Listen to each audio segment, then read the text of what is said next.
사도 요한은 요한일서를 기록하면서 초대교회 가운데 그들의 믿음이 흔들리고 있는 성도들 가운데 영지주의자들로 대표되는 그 이단주의 사상들이 우리가 예수님을 그리스도라고 믿는 그 단순한 진리와 단순한 믿음 외에 우리가 무엇인가를 더 해야 이 땅에서 불안하지 않고 영생과 구원을 얻을 수 있다는 헛된 믿음을 주는 것에 대해서 요한일서를 통해 초대교회 성도들을 깨우쳐 주고자 했습니다. 오늘 말씀에서는 특히 사랑의 실천 그리고 참된 구원에 대한 확신 그리고 하나님께 나아갔을 때 그런 확신에 찬 기도가 우리의 생활 가운데 어떠한 영향을 주는지 교훈을 얻을 수 있습니다. 1절에서 예수께서 그리스도의 심을 믿는 자마다 하나님께로부터 난 자니 또한 나으신 이를 사랑한 자마다 그에게서 난 자를 사랑하느니라. 아멘. 예수님이 그리스도의 심을 믿는 자는 모두 하나님께로 난 자라고 분명히 말씀하고 있습니다. 여기서 한 가지 주목해야 할 단어는 바로 무엇이냐면 예수님이 그리스도라는 것입니다. 그리스도는 예수님의 그 직분을 나타내는 이름으로서 기름 부으심을 받은 자라는 뜻을 가지고 있습니다. 유대인들은 그 초대교회 가운데 말라기에서 말씀해 주셨던 그 땅 가운데 오실 메시아를 대망하고 있었습니다. 구약에서 또한 기름 부음 받은 자는 왕이자 선지자이자 제사장이었습니다. 유대인들은 계속해서 메시아를 크게 기다렸는데 이는 그들에게 참된 왕 그리고 선지자와 제사장 역할을 하실 그 구원자이자 메시아가 자신들의 삶 가운데 찾아오시기를 간절히 기다리고 있었습니다.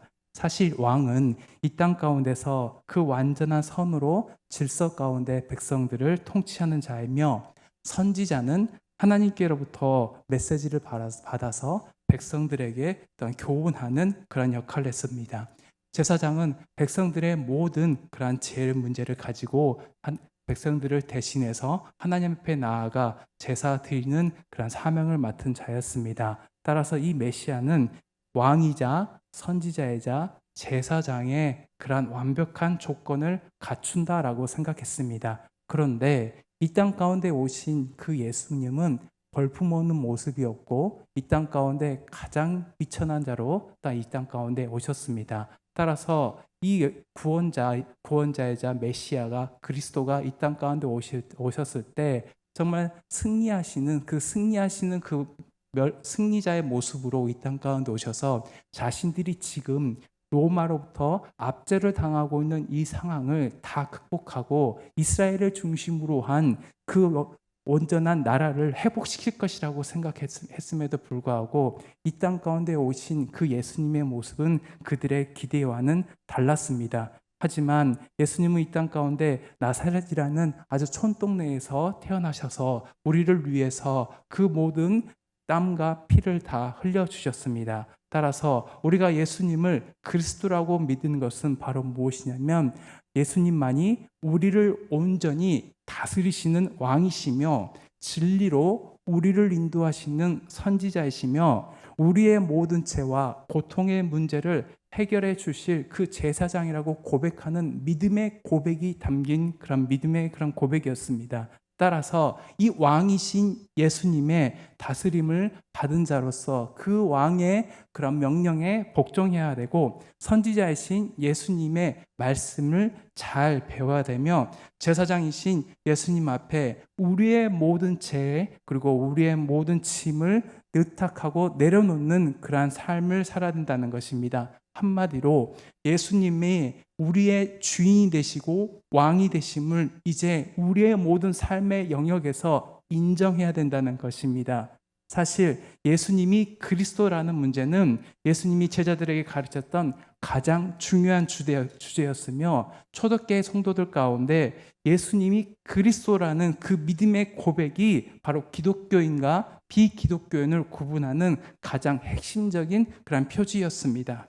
그렇다면 그 예수님이 우리 가운데 주기 원하시는 것은 바로 무엇이냐면 1절에서 그 예수님으로 말미암아 그 기독교인들의 온전한 삶의 모습을 볼 수 있습니다. 1절에 나타라는 단어가 3번이나 반복됩니다. 첫 번째로 난 자는 하나님에 의해서 우리가 영적으로 다시 태어나서 이제 영적인 생명을 유지하고 있는 상태를 가르칩니다. 또한 낳으신 이는 바로 하나님을 나타냅니다. 하나님이 예수님을 그리스도로 고백하는 자들을 하나님의 자녀로 삼아 주셨습니다.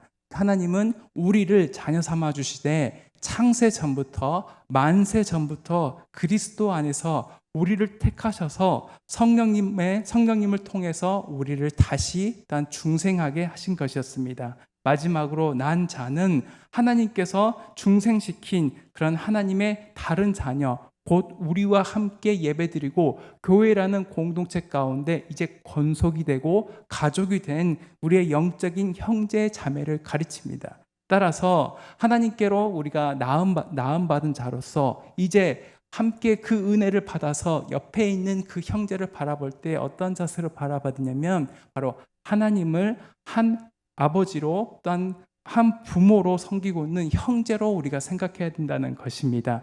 따라서 우리가 부모님을 사랑한다면 한 부모님 안에서 태어난 형제들 간에 서로 사랑하고 그 우애를 나눈 것 같이 이제 우리와 함께 있는 이 교회라는 공동체 가운데서 함께 신앙생활하고 있는 이 형제 자매는 바로 무엇이냐면 한 부모, 즉 하나님을 우리의 아빠 아버지라 부르게 됐고 그 하나님 안에서 우리가 한 형제가 됐음으로 말미암아 우리가 서로 긴밀하게 교제하고 온전한 그 연합된 그런 삶을 살기를 원하신다는 것입니다. 이것이 바로 초대교회 가운데 믿는 자들, 예수님을 그리스도라고 고백하는 그러한 공동체의 삶의 모습이었습니다. 그런데 우리가 주님께서 이런 말씀을 주셨음에도 불구하고 우리는 그 말씀을 때로는 다 지킬 수도 없을 때가 있습니다. 3절에 하나님을 사랑하는 것은 이것이니 우리가 그의 계명들을 지키는 것이라 그의 계명들은 무거운 것이 아니로다. 아멘.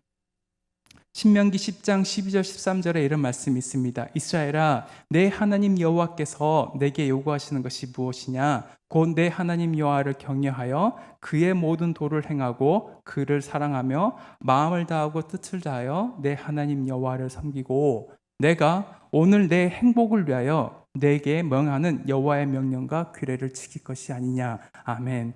예수님이 우리에게 주시는 그 계명은 쉽습니다. 그 가볍습니다. 그것은 바로 무엇이냐면 예수님이 우리와 함께 그 모든 멍에를 메고 우리를 친히 인도하시기 때문입니다. 따라서 예수님께서 우리 가운데 말씀하시고 또한 하나님이 우리 가운데 주신 그 계명을 우리가 다 기쁨으로 다 행할 수 있는 능력을 또한 주심으로 말미암아 우리의 행복을 위해서 그 계명을 지킬 수 있다는 것입니다. 그런데 우리가 그 형제를 사랑하지 않는다면 과연 어떠한 그런 결과가 있게 됩니까? 첫 번째로 예배가 온전히 드려지지 않게 됩니다. 이사야서 1장 11절 17절에 이런 말씀이 있습니다. 여호와께서 말씀하시되 너희의 무수한 재물이 내게 무엇이 유익하뇨? 나는 순양의 번제와 살찐 짐승의 기름에 배불렀고 나는 숫송아지나 어린 양이나 순문소의 피를 기뻐하지 아니하노라. 너희가 내 앞에 보이러 오니 이것을 누가 너에게 요구하였느냐? 내 마당만 밟을 뿐이니라. 너희가 손을 펼 때 내가 내 눈을 너희에게서 가리고 너희가 많이 기도할지라도 내가 듣지 아니하리니 이는 너희의 손에 피가 가득함이라. 너희는 스스로 씻으며 스스로 깨끗하게 하여 내 목전에서 너희 악한 행실을 버리며 행악을 그치고 선행을 배우며 정의를 구하며 학대받는 자를 도와주며 고아를 위하여 신원하며 과부를 위하여 변호하라 하셨느니라. 아멘. 하나님은 형제 사랑이 없는 그런 자의 예배 그리고 그가 드리는 예물 그리고 그 기도까지도 듣지 않겠다라고 분명히 말씀하셨습니다. 그렇다면 우리가 주님을 오늘도 이 자리에서 예배하려 없고 또한 예물을 드리고 있고 기도를 드리러 왔는데 하나님께서 나는 너희의 그러한 예물과 기도와 예배를 기뻐하지 않고 오히려 교회 마당만 밟고 가는 그러한 삶을 산다면 얼마나 비참하겠습니까? 온 마음과 정성을 다해서 예물을 준비했고 기도를 했음에도 불구하고 하나님이 인정하지 않는 것이 된다면, 또한 들으시지 않는 기도라면, 주님과 온전히 교제하지 않는 그러한 교제의 기쁨을 우리에게 주시지 않는 그러한 삶을 산다면 얼마나 비통하고 원통하겠습니까? 하지만 그 첫 번째로 행해야 될 것은 바로 무엇이냐면, 형제를 사랑하는 것으로 말미암을 때 우리가 하나님께 온전한 그런 담대함과 확신을 가지고 나아갈 수 있으며, 주님과 교제하며 이웃들과 그 사랑을 나눌 수 있는 온전한 그런 예배를 우리가 드릴 수 있다고 말하고 있습니다.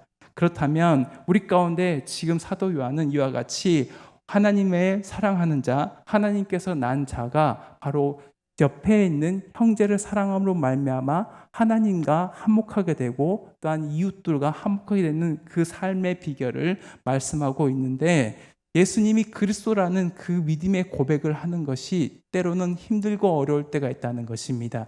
세례 요한도 마찬가지였습니다. 말라기에서 말씀하신 것 같이 이 땅 가운데 말라기서 3장 1절, 만군의 여호와가 이르노라, 내가 내 사자를 보내리니 그가 내 앞에서 길을 준비할 것이요 또 너희가 구하는 바 갑자기 그의 생전에 임하시리니 곧 너희가 사모하는 바 언약의 사자가 임하실 것이라. 아멘. 말라기에서 말씀하셨던 이 땅 가운데 오실 그 예수님, 그 길을 준비하는 그 사자가 바로 이 땅 가운데 세례 요한이 먼저 와서 예수님이 오실 길을 준비하는데, 세례 요한이 주님의 오실 길을 또한 준비하며 광야에서 외치는 자로서 그 모든 사명을 다 하고 있을 때, 그가 그 헤롯 안디바스의 그 잘못을 지적할 때 그 잘못을 지적함으로 말미암아 감옥에 갇히게 됐습니다.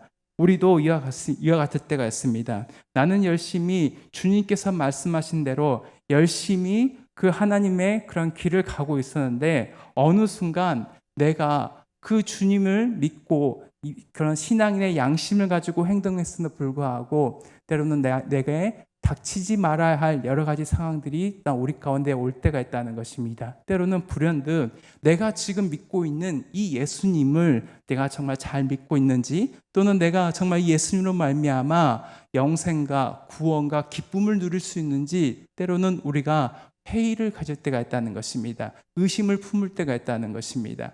그럴 때 세례 요한도 이와 같이 정말 이제 내가 죽는 것이 두려운 것이 아니라 하나님께서 나에게 말씀하셨던 주님이 오실 길을 내가 예비하는 그 사명을 이제 마치려는 이때, 나의 죽음이 이제 예비되어 있는 이때에 내가 걸어왔고 주님께서 주신 그 사명의 길을 잘 걸었는지 점검하고 싶었습니다. 그의 삶 가운데 죽음보다 더 두려웠던 것은 바로 무엇이냐면, 하나님께서 자신에게 말씀해 주셨던 그 사명의 길을 잘 걸었는지, 그리고 내가 그 길을 걸어가면서 예수님이 그리스도라고 분명히 확신을 가지고 그의 삶의 모든 여정을 걸었음에도 불구하고 과연 주님이 그리스도십니까? 라는 그러한 질문을 예수님께 마지막으로 이제 하게 됐다는 것입니다.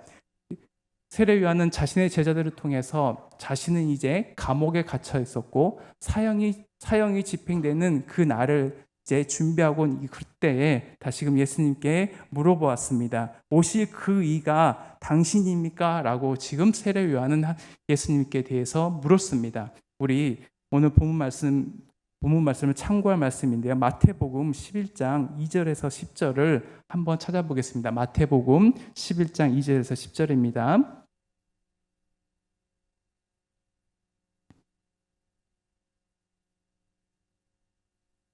마태복음 11장 2절에서 10절을 참고하겠습니다.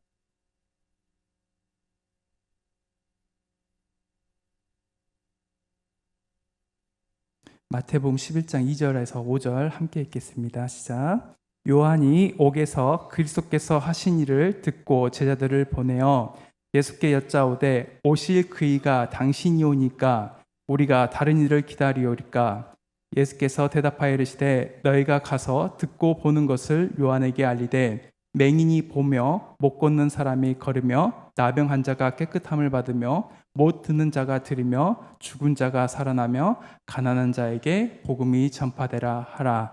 아멘. 유대인들이 구약에서 예언됐던 이 땅 가운데 오실 그 메시아 그리스도가 과연 예수님이라는 그러한 것은 정말로 그의 삶 가운데 또한 그들의 집단 가운데 그들의 삶 가운데 지대한 영향을 미쳤습니다. 또한 세례 요한은 그의 삶에 있어서 정말 주님께서 오실 그 예수님의 그런 길을 잘 준비했는지에 대해서 마지막으로 확답을 받고 싶었습니다. 그런데 예수님은 내가 그리스도야, 내가 구약에서 예언됐던 그 언약의 사자가 바로 나야 라고 말하는 것이 아니라 오히려 소경이 보고 안진뱅이가 걸으며 문둥이가 깨끗함을 받고 기머리가 들으며 죽은 자가 살아나며 가난한 자에게 복음이 전파된다는 이사야서 5장 5절 그리고 6절 61장 1절에 대한 내용으로 자신이 메시아로서의 그 사명을 다 실현하고 있다라고 지금 말하고 있습니다. 즉 예수님은 이 세례 요한에게 그 구약에서 말씀하고 계시는 그 메시아의 그런 사명을 실제로 삶을 통해서 이루어 가시는 예수님의 그런 모습을 보여줌으로 말미암아 그에게 확신과 확답을 주셨다는 것입니다. 그런데 오늘 말씀에서 마태복음 11장 2절에서도 예수님을 누구라고 지금 지칭하고 있냐면 요한이 옥에서 그리스도께서 하신 일을 듣고 제자들을 보내어라고 말하고 있습니다. 마태도 마찬가지입니다. 무엇이냐면 예수님이 그리스도라는 것이었습니다. 이 초대교회 성도들 가운데 예수님이 그리스도라는 그 믿음의 고백은 정말로 그의 삶에 있어서 그의 모든 성경의 그런 말씀이 예수님을 통해서 성취될 것이라는 그러한 믿음의 고백이었고 그 예수님이 이 땅 가운데 오셔서 하실 일에 대한 온전한 그 축약적인 그런 고백이었다는 것입니다. 그리스도, 즉 기름 부음 받은 자로서 예수님이 그 자신에게 부여되신 특별한 직분과 사역을 온전히 다 행하시며 예수님이 자기의 백성을 이제는 죄에서 해방시키시고 메시아로서의 그런 사역을 다 감당하실 것이라는 것을 지금 마태 또한 말씀하고 있다는 것입니다. 예수님께서는 이 땅 가운데 오셔서 십자가에서 또한 죽으셨지만 사망과 어둠의 권세를 다 이기시고 부활하셨습니다. 그리고 마지막으로 그 제자들에게 또한 초대교회 성도들 가운데 참된 가족이 무엇인지에 대해서 마태복음에도 말씀하고 있습니다. 마태복음 12장 46절에서 50절 제가 읽어드리겠습니다. 예수께서 무리에게 말씀하실 때 그의 어머니와 동생들이 예수께 말하려고 밖에 섰더니 한 사람이 예수께 여짜오되 보소서 당신의 어머니와 동생들이 당신께 말하려고 밖에 서 있나이다 하니 말하던 사람에게 대답하여 이르시되 누가 내 어머니며 내 동생들이냐 하시고 손을 내밀어 제자들을 가리켜 이르시되 나의 어머니와 나의 동생들을 보라. 누구든지 하늘에 계신 내 아버지의 뜻대로 하는 자가 내 형제요 자매요 어머니이라 하시더라. 아멘. 하나님 나라의 가족에 대해서 지금 말하고 있습니다. 예수님이 십자가에서 못 박혀 돌아가실 때 새로운 가족들이 탄생합니다. 그리고 초대교회 가운데 이제는 새로운 가족들을 통하여서 새로운 공동체가 이뤄갑니다. 그것은 바로 무엇이냐면 예수님이 십자가에서 못 박았을 때 그 밑에 있던 그 요한에게 어머니를 마리아를 지칭해서 말할 때 보라 내 어머니다 라고 지금 말씀했습니다. 그리고 마리아에게는 보십시오 당신의 아들입니다 라고 말합니다. 따라서 십자가 밑에서 우리는 한 형제요 한 부모와 또한 그 한 가족이 탄생한다는 것을 알 수 있습니다. 이만큼 이 초대교회와 예수님이 이 땅 가운데 이루기 원하셨던 것은 바로 무엇이냐면 십자가 아래서 그 보혈의 은혜로 이제 남과 남이 아니라 그 보혈의 은혜로 말미암아 서로가 서로를 어머니요, 형제요, 자매라 부르기를 원하신다는 것이었습니다. 이것이 바로 예수님이 그 십자가에서 우리를 향한 그 사랑이었다는 것입니다. 이것에 대해서 마태도 또한 이렇게 동일하게 증언하고 있었고 세례 요한도 정말 오실 그 이가 당신입니까?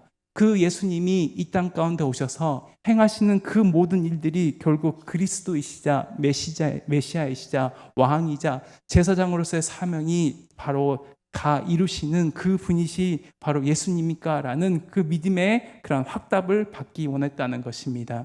세례 요한은 예수님이 과연 메시아이신지 그리스도신지에 대해서 때로는 확답을 조금 의심을 하긴 했었지만 이제 확답을 가지고 이제 확신을 가지고 그의 삶의 마지막 여정을 마무리했습니다. 그렇다면 예수님께서 이 땅 가운데 오심으로 말미암아 우리에게 어떠한 은혜를 또한 베풀어 주기 원하십니까? 이 땅 가운데 하신 사역이 바로 무엇입니까? 제사장의 역할을 예수님께서는 또한 하셨습니다. 6절에 이는 물과 피로 임하신 이시니 곧 예수 그리스도시라. 물로만 아니요 물과 피로 임하셨고 증언하는 이는 성령이시니 성령은 진리니라. 예수님께서는 이 땅 가운데 공생애를 시작하실 때 세례 요한에게 세례를 받으셨습니다. 그리고 마지막 그 사역의 마지막에는 십자가에서 그 모든 땀과 피를 흘리심으로 말미암아 우리를 죄에서 해방시켜 주셨습니다. 그뿐만이 아니십니다. 예수님은 이 땅 가운데 오셔서 세상을 이기셨습니다. 어둠의 권세, 그리고 사망의 권세를 이기셨습니다. 그것은 바로 무엇이냐면 십자가에서 죽으셨지만 돌아가신 지 사흘 만에 다시금 부활하셔서 그 어둠의 권세, 사망의 권세를 다 이기셨습니다. 그리고 우리가 그 부활의 열매에 동참하기 원하셨습니다. 부활의 그 권능으로 우리에게 주어진 삶을 온전히 승리하는 삶을 살기 원하시는 것이 바로 예수님이 우리 가운데 주기 원하시는 것이었습니다. 우리 가운데 그 주시기 원하시는 그 삶은 결국 마지막 때에 영생이라는 그 온전한 선물을 우리에게 주기 원하시는 것을 알 수 있습니다. 11절에 또 증거는 이것이니 하나님이 우리에게 영생을 주신 것과 이 생명이 그의 아들 안에 있는 것이라. 아멘. 영생, 즉 이것은 우리가 영원히 지속되는 생명이라기보다는 더 깊은 의미로 무엇을 말하냐면 하나님을 알고 교제할 수 있는 생명이라는 것입니다. 하나님 없이 우리가 영생하는 것이 아니라 하나님과 함께 온전히 친밀한 그 교제 가운데 우리가 그 생을 살 수 있다는 것입니다. 아담이 그 에덴 동산에서 가장 크게 실수를 했던 것은 바로 무엇이냐면 하나님과의 온전한 교제가 이제는 이루어지지 못하는 단절됨으로 인하여서 그 형벌을 받았다는 것입니다.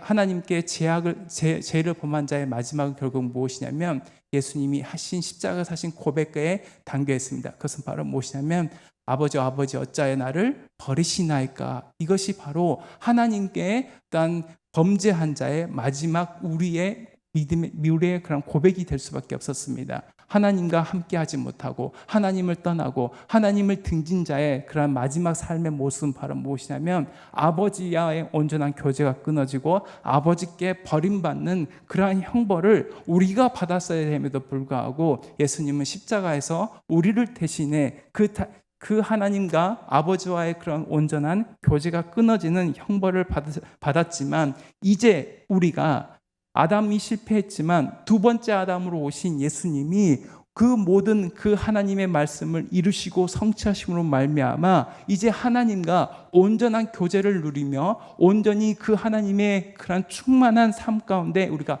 영원히 살 수 있는 생명을 우리에게 주셨는데 그것은 예수님을 안에서 우리가 그의 생명을 누릴 수 있다는 것입니다.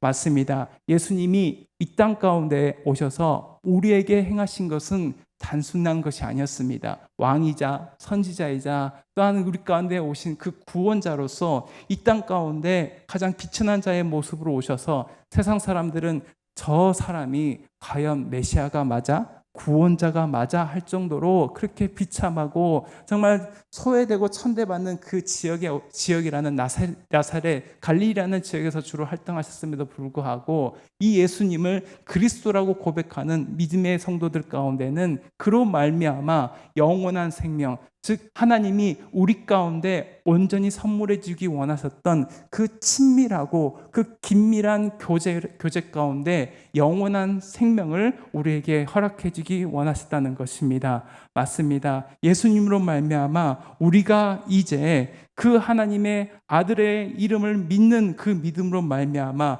우리에게 영생이 있음을, 또한 하나님과의 온전한 교제를 또한 누릴 수 있게 되는 그런 축복을 우리는 갖게 됐습니다. 그렇다면 그 영생을 우리가 누리는 자로서 어떠한 축복, 어떠한 교제를 할 수 있냐면 바로 기도의 축복을 하나님께서 우리에게 주시기 원하신다는 것입니다. 14절 그리고 15절 함께 같이 읽어보겠습니다. 시작. 그를 향하여 우리가 가진 바 담대함이 이것이니 그의 뜻대로 무엇을 구하면 들으심이라. 우리가 무엇이든지 구하는 바를 들으시는 줄을 안즉 우리가 그에게 구한 그것을 얻은 줄을 또한 아느니라. 아멘. 하나님의 아들을 믿는 성도들은, 즉 예수님이 그리스도라는 것을 믿음으로 또한 담대하게 고백하는 성도들은 담대하게 기도할 수 있습니다. 하나님의 그러한 자녀로서 이제 하나님과의 깊은 교제 가운데 우리가 살아가는 그 매일매일의 삶 가운데서 하나님의 그런 음성을 듣고 말씀을 듣고 우리가 주님과 교제하며 영적인 호흡을 나눌 수 있는 그런 긴밀한 그런 관계를 이 땅 가운데서 누리게 됐다는 것입니다. 예수님께서는 분명히 말씀하셨습니다. 하나님 나라가 이미 너희 가운데 임했다라고 말씀하셨는데, 이 하나님의 나라는 우리가 죽은 후에 받게 되는 그러한 천국이 될 수도 있지만 이 땅 가운데 살아가는 동안 우리의 마음 가운데 우리 안에 계시는 예수님 성령으로 말미암아 그 하나님의 나라를 누리기 원하신다는 것입니다. 하나님의 나라, 즉 주님이 우리의 왕이 되시고 우리의 주님이 되실 때 우리는 그분의 통치와 다스림을 받으며 그 하나님의 뜻이 무엇인지를 알고 이제 그의 뜻대로 구한다면 우리의 모든 기도가 다 응답받는 귀한 은혜의 삶을 살 수 있게 된다는 것입니다. 맞습니다. 우리는 이제 예수님이 그 십자가에 못 박히기 전날 밤에 땀방울이 핏방울이 되기까지 기도하셨던 아버지의 뜻대로 되기를 원합니다 라는 것 같이 이 땅에서 삶 가운데 가장 어떠한 자세로 기도해야 되냐면 아버지의 뜻이 무엇인지 우리의 삶 가운데 이뤄가는 그런 기도를 해야 된다는 것입니다. 그러기 위해서는 먼저 아버지의 뜻을 우리가 먼저 구해야 된다는 것입니다. 내 뜻, 내 감정, 내 느낌 또는 내 혈기가 내 삶을 지배하는 것이 아니라 아버지가, 예수님이, 또한 하나님이 다스리시고 우리의 삶 가운데 이뤄가기를 원하시는 그 영원한 하나님 나라의 기쁨과 하나님과 누리는 그 영원한 생명의 교제를 우리가 누리게 되면 이제 내가 아니라